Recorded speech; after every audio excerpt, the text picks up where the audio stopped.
Good afternoon, everybody. Good afternoon, ma'am. Welcome to this session. This is our second last workshop session, and today and tomorrow we will talk about group discussions. Like the other topics that we have discussed so far in this workshop, a group discussion is also nowadays a prerequisite to hiring. So, this is something that you will have to encounter at some point or the other during your career, especially while you're trying to step into a new job. Interviews, group discussions, etc., go together as a part of the hiring process. Group discussions can also happen after you've entered a company, let's say, or an organization. Any task that you are allotted will require you to work in a group, and there can be a group discussion as a part of any of these activities. This, like our other workshop sessions, is just covering the basics in order to ensure that you are acquainted with the necessities of participating in a group discussion or leading a group discussion so that this knowledge will come in handy to you if and when the situation asks for it. Okay? Right.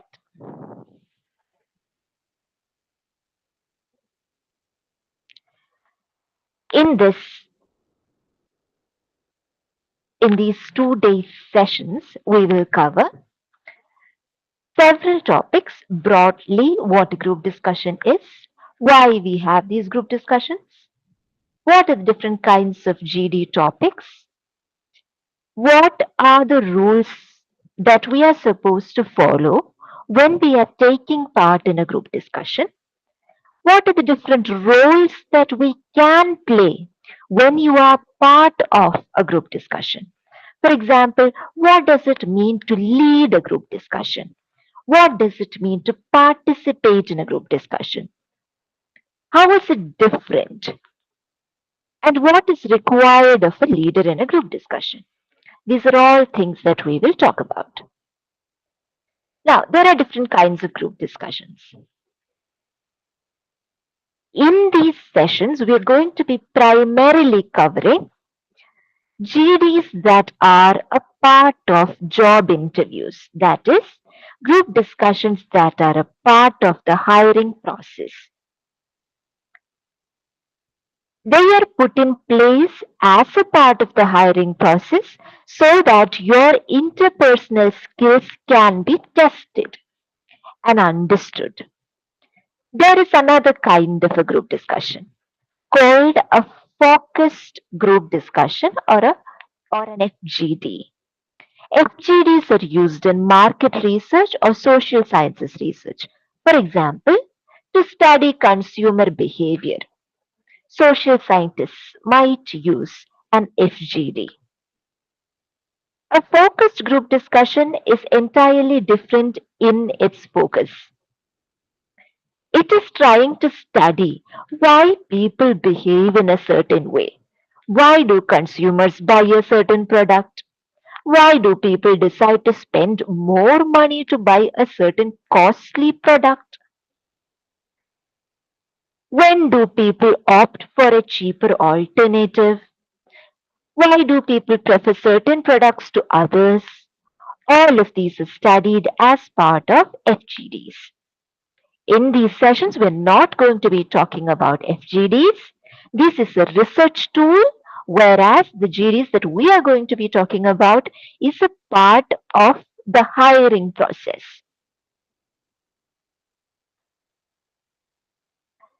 Right. Now, what does a GD do? Like we already said, a GD can test and showcase your interpersonal skills. Now, what are these interpersonal skills? The skills that we demonstrate when we are engaging with other people. That is when we are working as part of a team, for instance. Just to check, All of you can hear me properly and all of you can see the slides on the screen moving, right?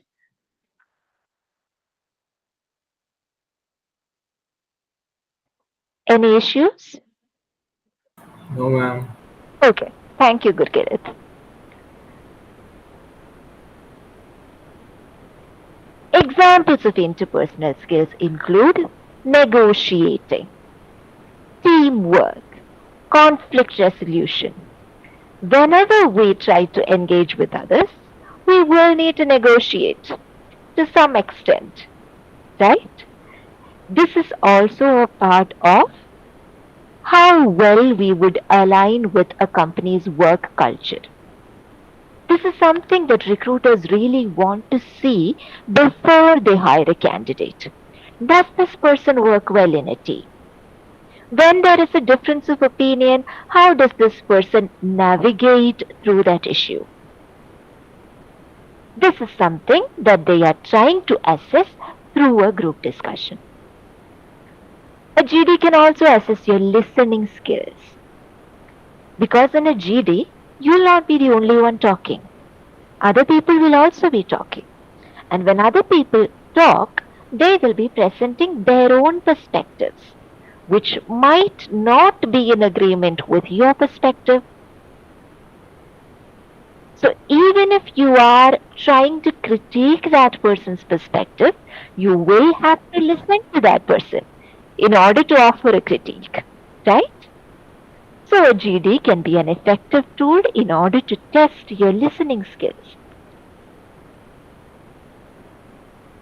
In terms of communication, there are several ways in which we can talk. For example, what I need to say today, I am going to be saying that using an hour of your time and my time as well. But in a group discussion, there is a strict time limit. Okay? It rarely exceeds 10 minutes. So during that allotted time, are you able to crisply and clearly communicate the ideas that you want to communicate? Unlike, let's say, an elocution, you cannot extensively prepare for a GD. You can practice just so you are more familiar with how things operate in a GD. But beyond that, you cannot, you know, get ready in a manner of preparing for exams. Let's imagine. When you are trying to prepare for an exam, you study thoroughly. You expect what you have prepared to be asked in the exam. That's not how a GD works.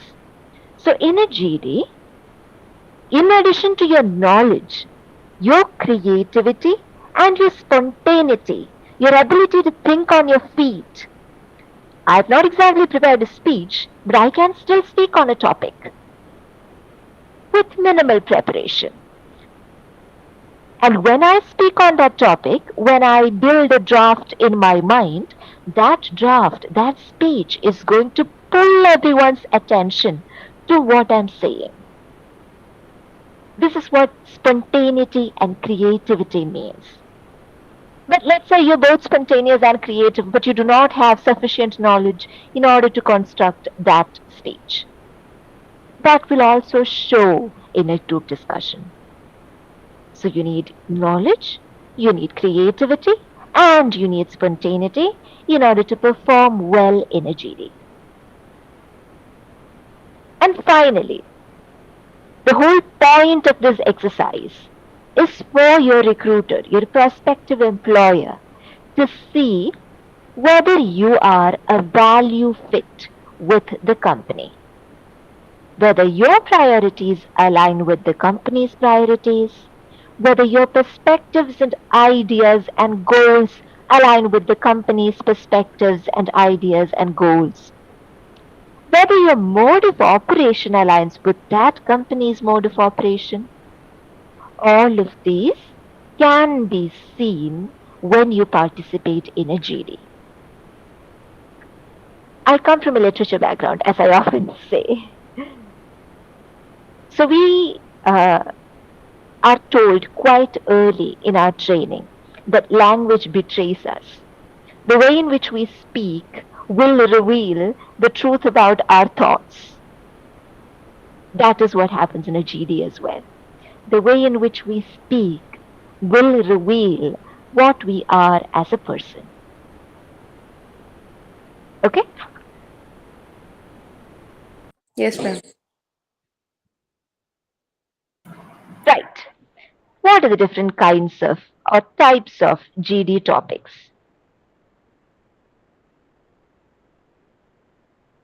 There are three broad topics, three broad types of topics, namely general topics, argumentative or debatable topics, and abstract topics.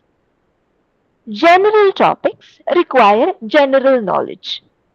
So this is about the basic workings of the world. What is going on around you? For example, current events can figure prominently in general topics. Raging political issues can figure prominently in general topics.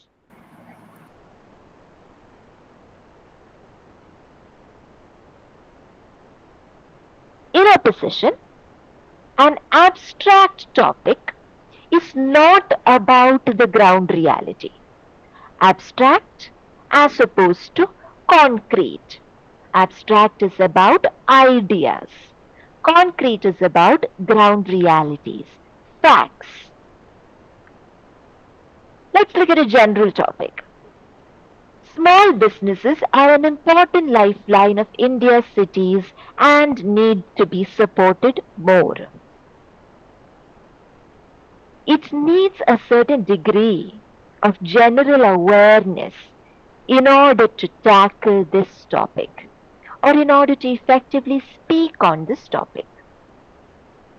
On the contrary, let's look at an abstract topic.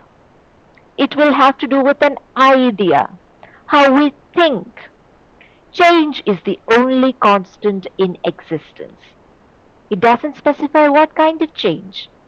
It doesn't connect the idea to any given factual reality. So you are free to speak about the idea as you deem fit. Is that clear to everybody? General topics require general knowledge or general awareness. They are to do with facts on the ground or current events, so to speak. They can test your general awareness and they always have to do with a ground reality. They are concrete in nature. Unlike that, abstract topics are about ideas. They are not concrete in nature. They do not refer to any specific ground reality. Rather, it is about how you view the idea. Change. How do you look at change? What kind of change are we talking about? Most certainly, I will not look at change the same way Abrami might be looking at change. The grass is always greener on the other side. Entirely metaphorical. What grass? Nobody knows what grass we're talking about. So you need to be able to pick out what this idea is in order to be able to tackle an abstract topic effectively. Unlike both of these, there is the argumentative topic or the debatable topic, which simply does not have one right answer. It depends on the perspective of the speaker. And these perspectives can vary. My perspective on whether a university education is worth pursuing in India today might differ radically from, let's say, Dhruvan's perspective.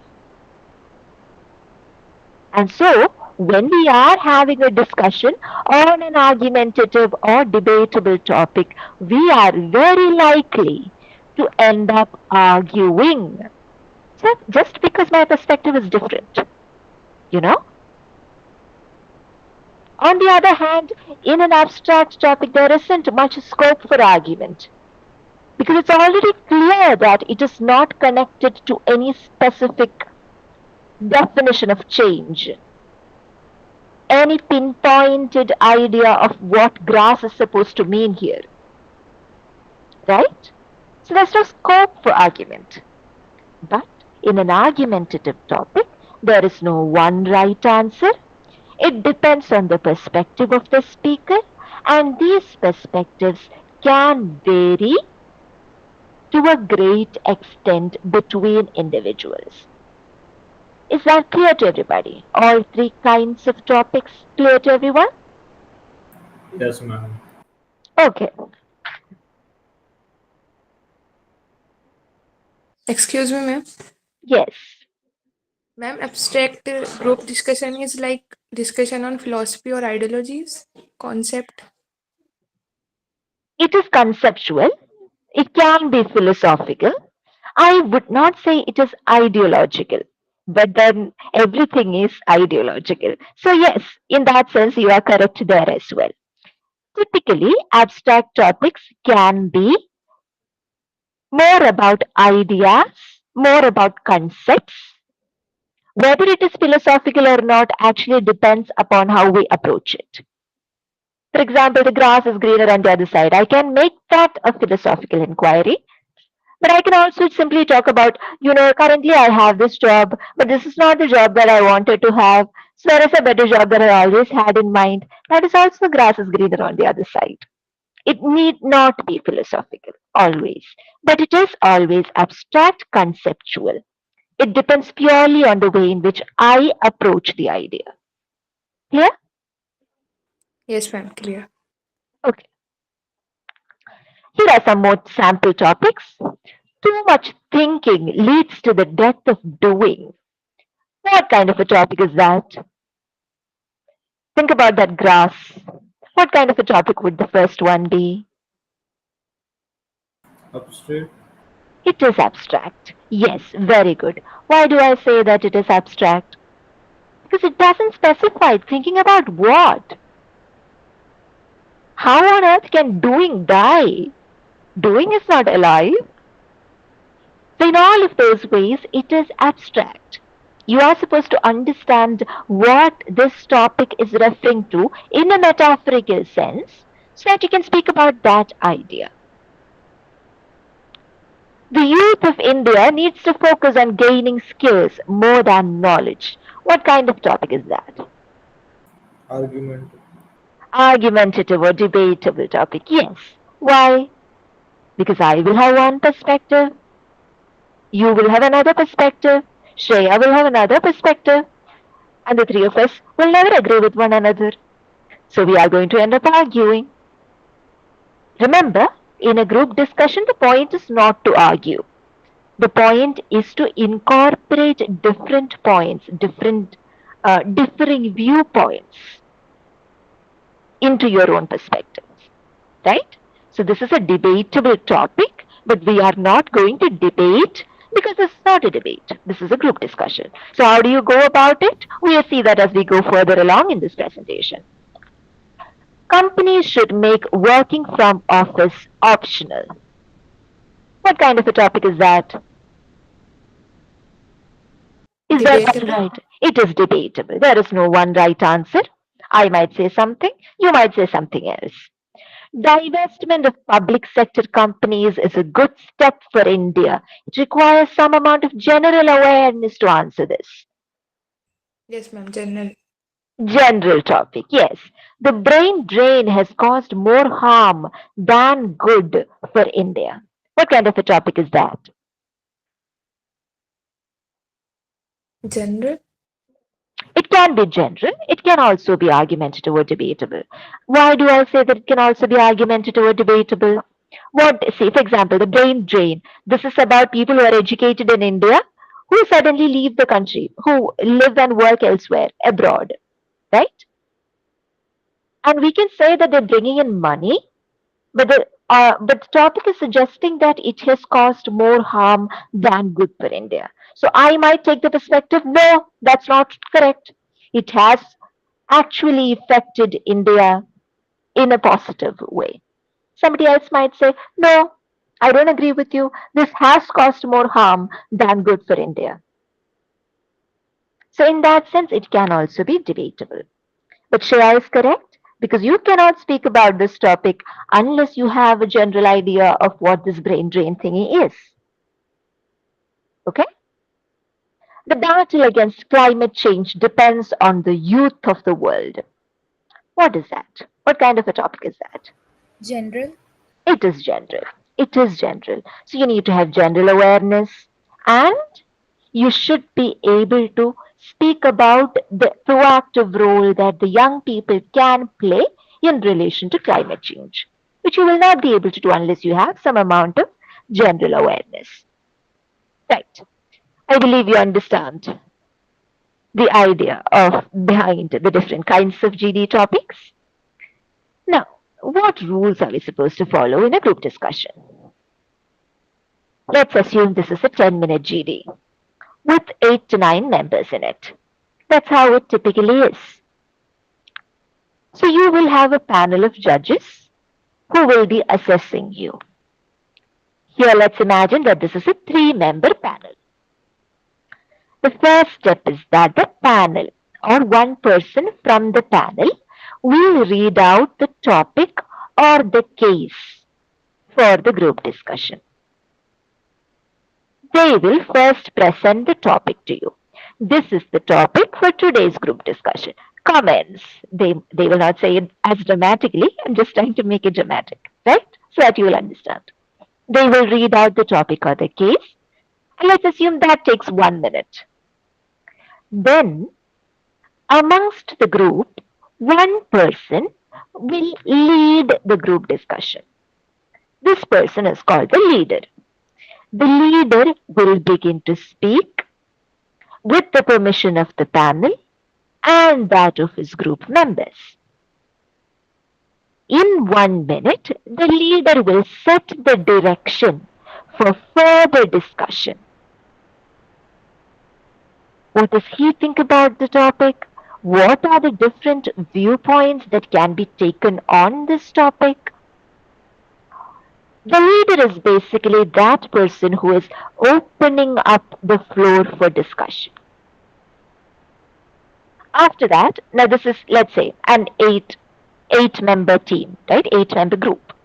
The leader has spoken.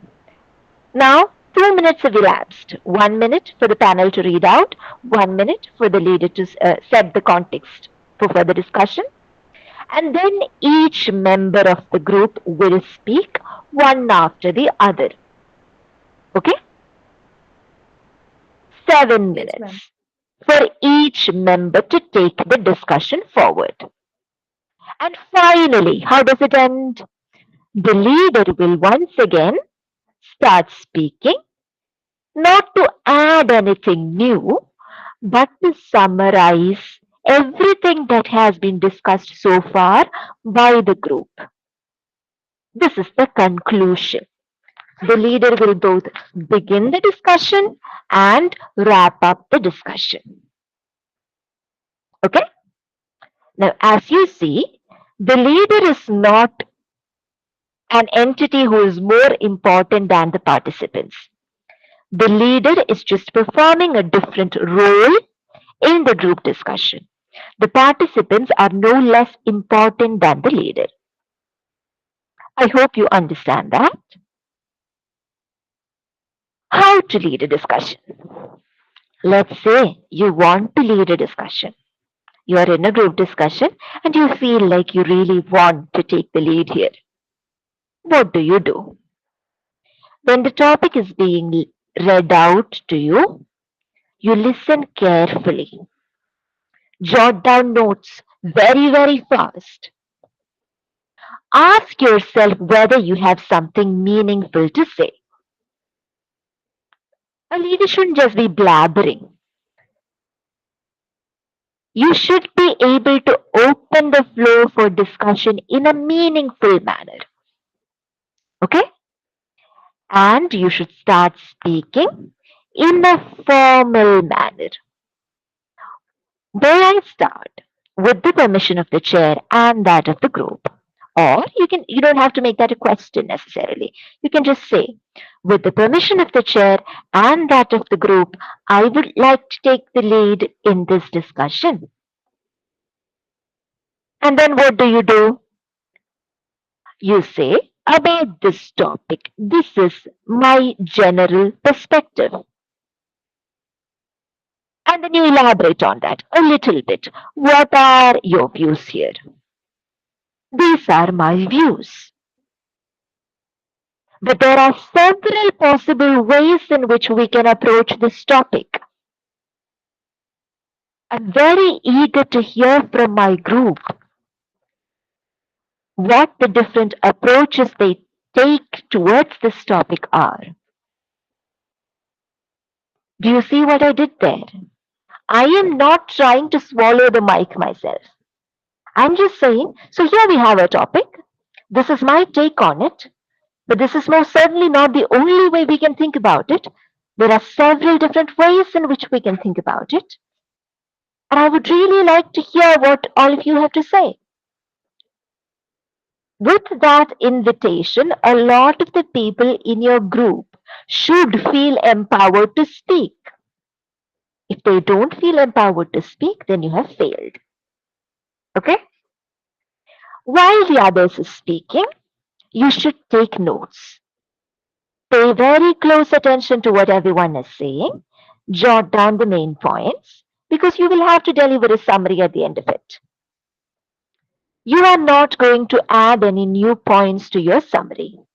You are simply going to summarize.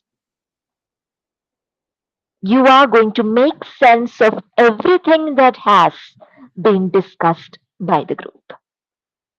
Remember, in order to take the lead in a discussion, you don't have to know everything about the topic, but you should have something meaningful to say about it. And you should be able to facilitate the discussion.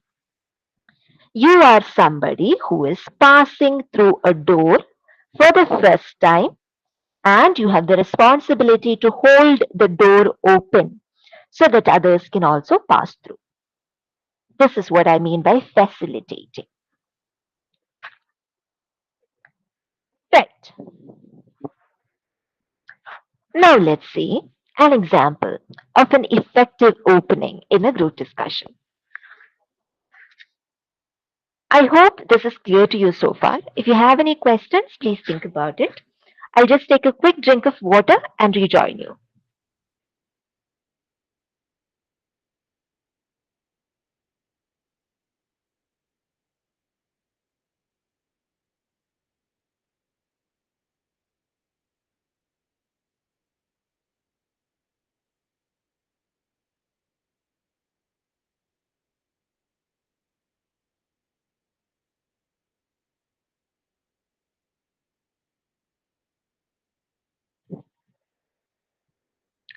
Okay. Any questions?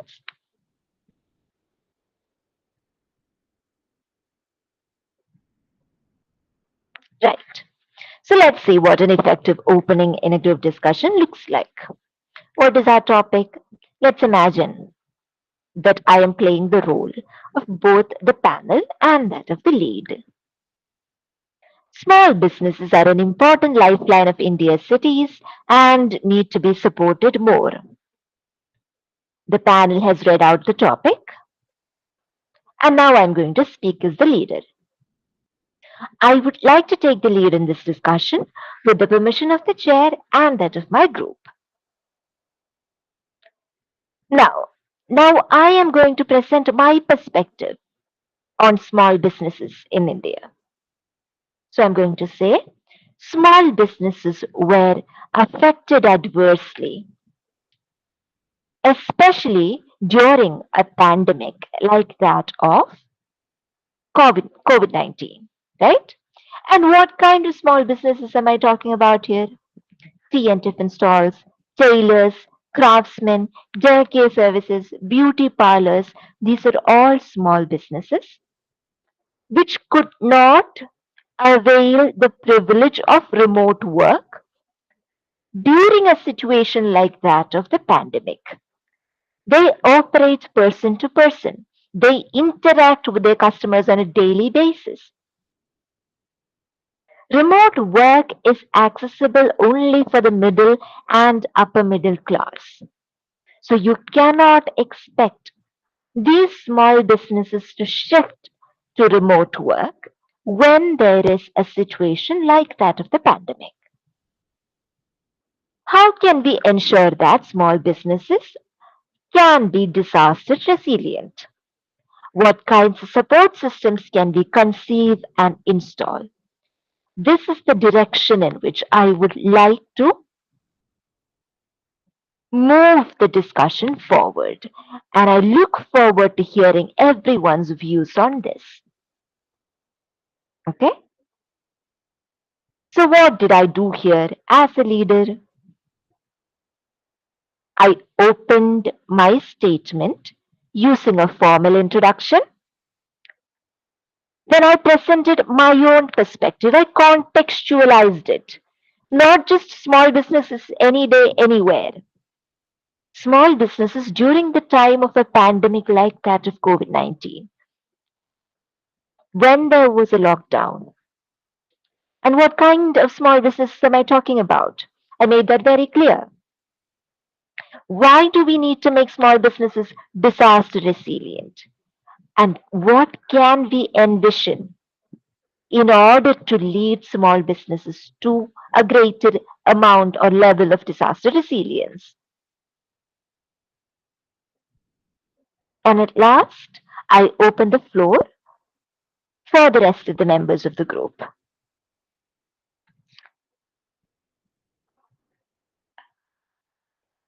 Give me a second, just a second.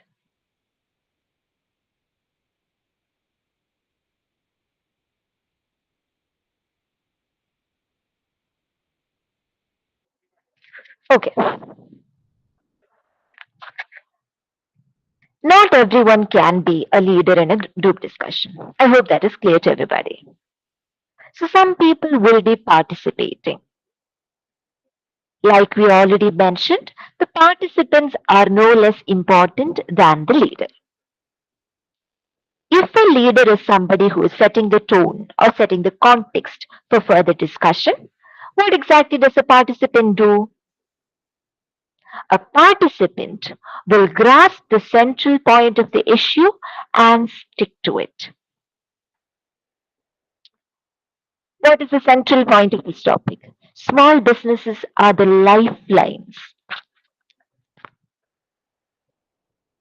of India's cities. They need to be supported more.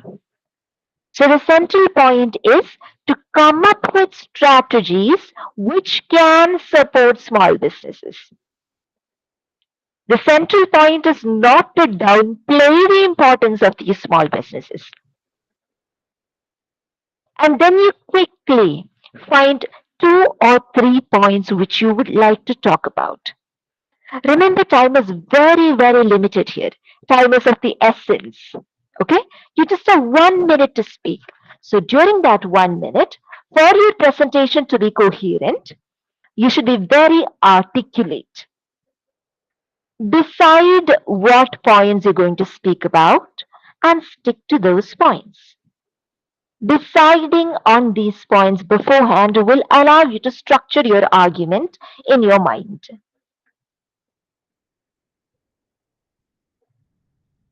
So let's say I am a participant and I am going to speak about the same issue.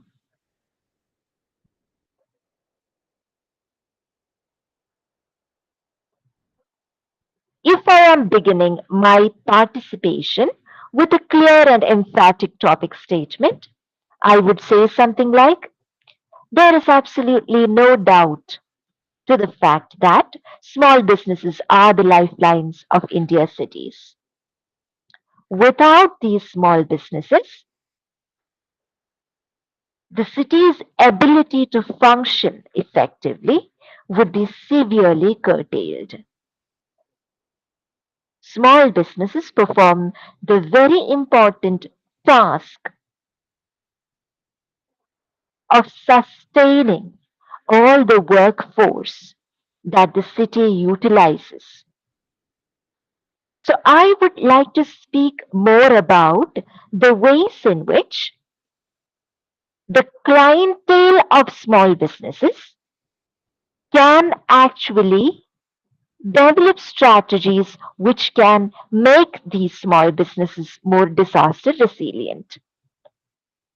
I'm not talking about government policies, rather, I'm talking about grassroots policies. If I am a mother who drops off a child at a daycare center, what can I do in order to ensure that this business keeps going even in the time of a disaster or of a pandemic, in a situation like that of the lockdown? This is my take on the topic. So let's say let's assume that I am speaking about tiffin stalls, tea and tiffin stalls, for instance.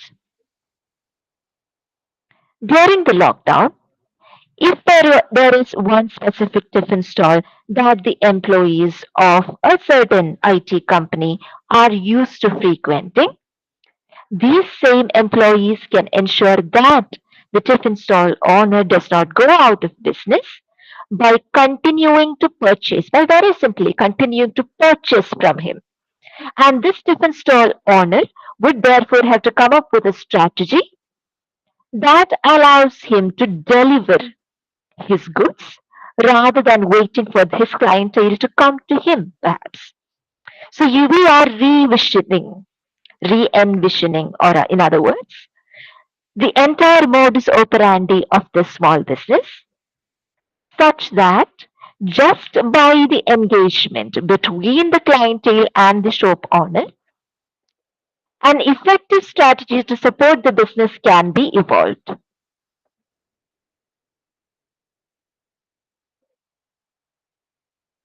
Let's assume this is what I am trying to say. In my conclusion, I would simply restate my assertions.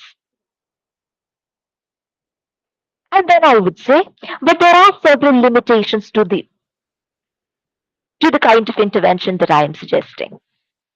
I would really like to hear others' thoughts on this. What are the different ways in which we can support the small businesses that we frequent without waiting for a governmental intervention?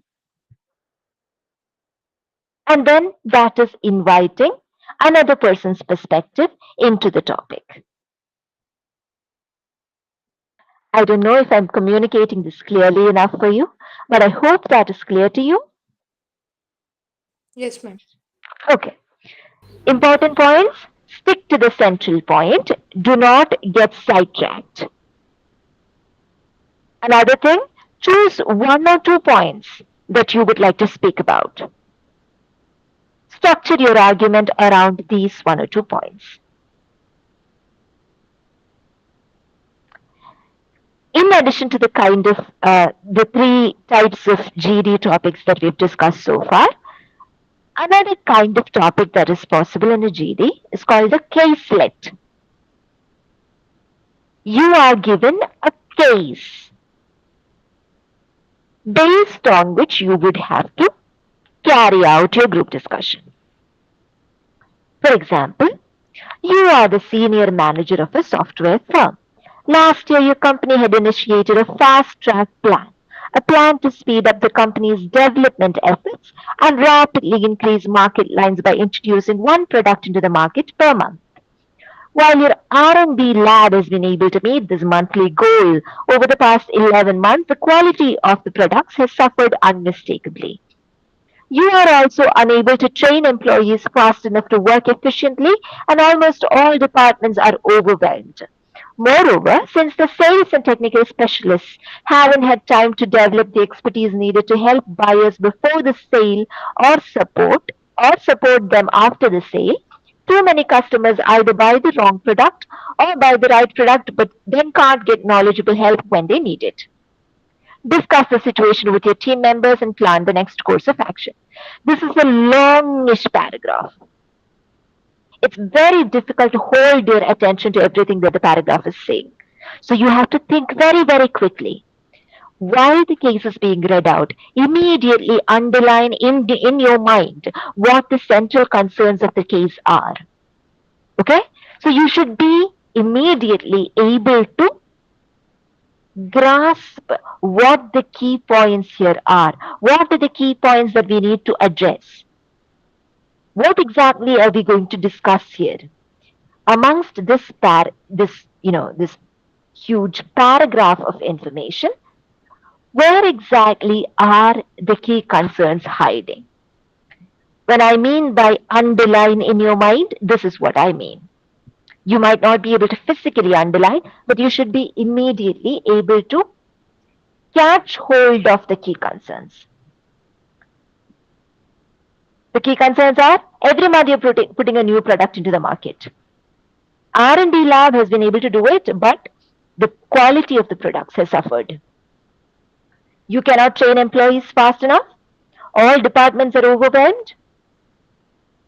You're not able to provide effective customer service. These are all issues that you need to fix right now. Now you are trying to focus your discussion around these key concerns such that you can arrive at a solution. Right. We have already talked about the different kinds of topics. We have spoken about strategies in terms of how we can participate or lead a GD effectively. What are the main things that we need to keep in mind when we get a very long case as our topic, as our group discussion topic? We've already spoken about all of these things. Now there are some mechanics, some technicalities, which will help you a great deal in communication. Remember, this is a communication skills workshop, so I cannot, skip or not stress this enough, right? How you phrase your argument, how you present your perspective is of central importance in a group discussion.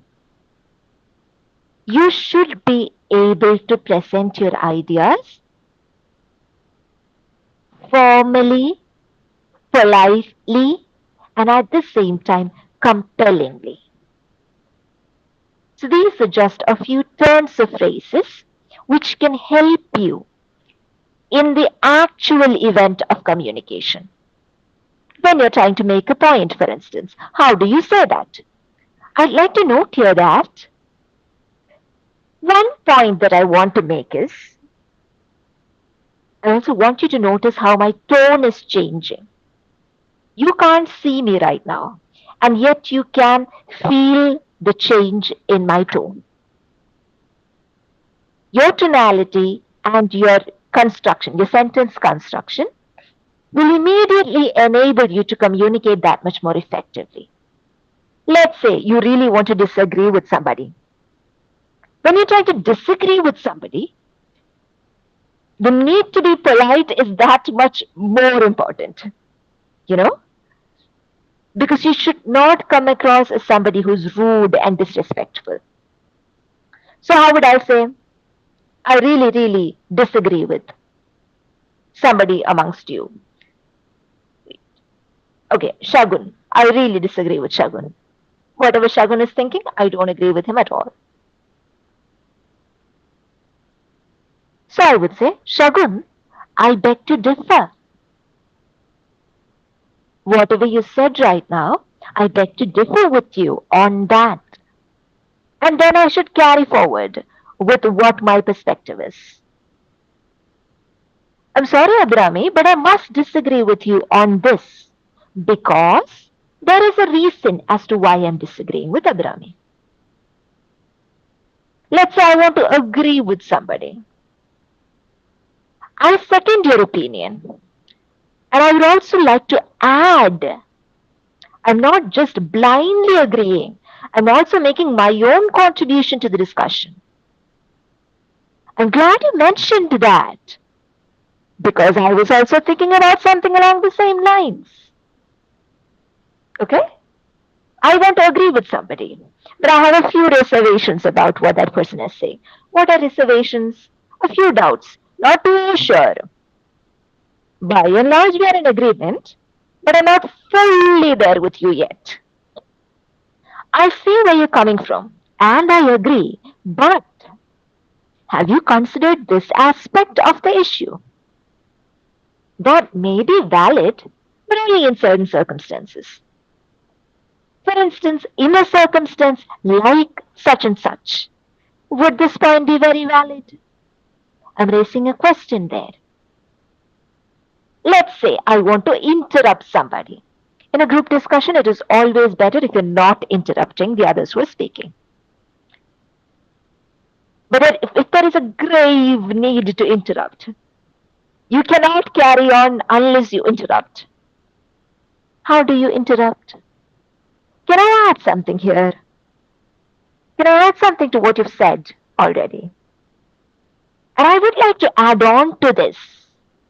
I would really like to add on to whatever it is that you've said so far. Your phrasing and your tonality go hand in hand. So if you've got the phrasing, you've also got the tonality. If you've got the phrasing and the tonality, then the idea that you're trying to communicate will be that much clearer to your audience. It's that much more easy to convey your ideas. Right. We've already seen what caselets are or case study based topics are. Here we have another example of a caselet. You are the area manager of the Indian vertical of a world famous USA based content streaming platform. It has been 3 years since the firm has launched its operations in India. However, there are still not enough adapters in the local market. When the member of the panel reads this out, you should immediately be able to mentally underline this point. Not enough adapters in the local market. Because that is a problem. Upon consultation with your research team, you have concluded that 1. The content provided on the streaming service is not local enough to attract Indian consumers. And remember, make it mental underlining of that point as well. 2. The cost of the streaming service per month is too high and is not affordable for the average Indian consumer. What should the next course of action for the company be? How would you discuss this with your team members? I'm assuming all of you have been able to mentally grasp the key concerns of this case. Two major problems: lack of local content, affordability. Due to which, what is the problem? Not enough adapters in the local market. Okay? Now you're trying to suggest solutions.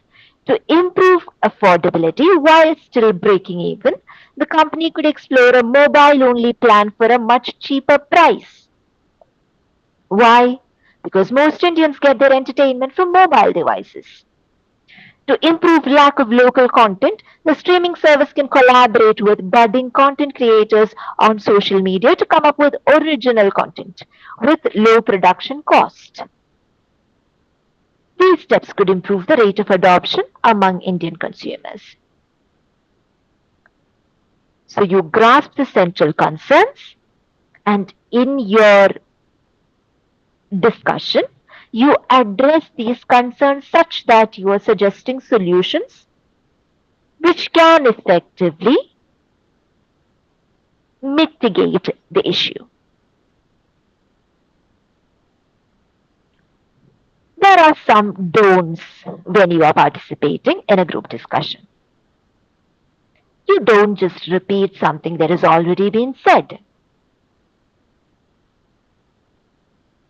Even when you are agreeing with somebody, you shouldn't just be blindly agreeing. You say,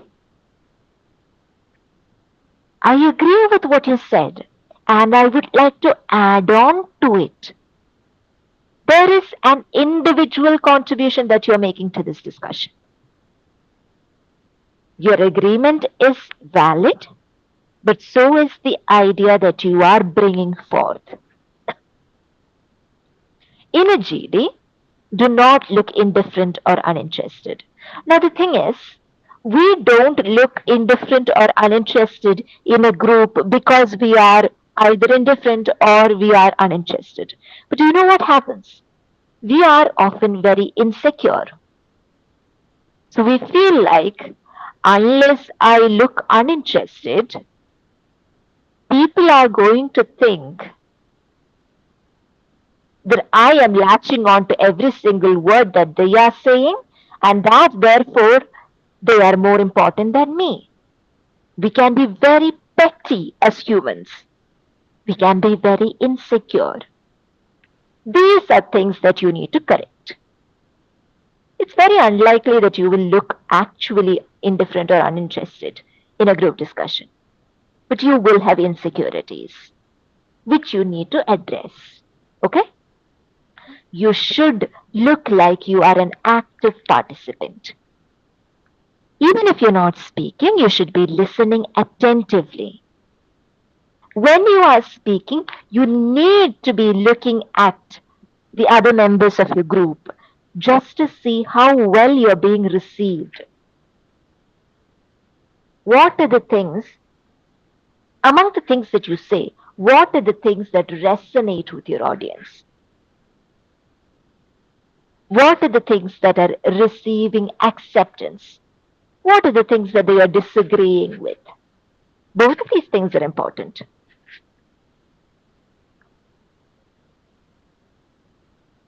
Even if you are the team leader, the idea is not to dominate the group. This is a discussion, not a debate. So you don't really want to win. You just want to share information, to share perspectives, so that collectively you can arrive at an understanding which might be better than an individual understanding. Simply because of how many different perspectives you've been able to incorporate into that discussion. So do not operate, do not speak like a tyrant who does not respect another person's opinion, who really wants to just hear his or her own voice all the time.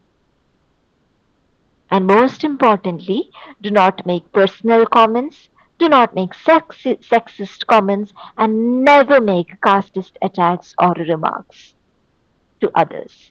That really brings down your worth as an individual. In addition to just showing that you are very possibly a bad candidate, in terms of hiring, it also really brings down your worth as an individual. Because it is showing others that you're not able to deal with disagreement, with conflict in a respectful manner. Anytime you feel like you are being challenged, if you resort to some kind of verbal abuse, then that reflects very poorly on your personality and your character. Okay? That is the last thing that we should do when we are working together as a group. So, no personal attacks. We can remember, we looked at all of those phrasings. Why did we look at that? Because we're trying to convince ourselves that there is a respectful way in which we can deal with disagreement. There is a respectful way in which we can make our own disagreement known to the group. So we don't need to resort to personal attacks. Okay? I'm going to stop here for today. We will continue in tomorrow's session. Any questions? Everybody usually has a question about recordings. Recordings are being made after the workshop is over. These recordings will be uploaded to YouTube. Once they're uploaded to YouTube, the playlist link will be updated in your course calendar. And from that playlist link, you can access these recordings on YouTube. Is that clear to everybody? Yes, ma'am. Okay. Anything else that you would like to say? Anything you did not understand? Still wondering why we need these workshop sessions at all? Everybody all right?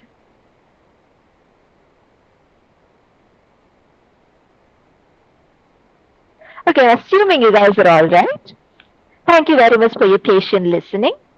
Have a wonderful evening ahead. I hope to see at least some of you in tomorrow's session as well. Oh, and I hope this was useful to you. Thank you, everybody. Thank you, ma'am. Thank you, ma'am. Thank you.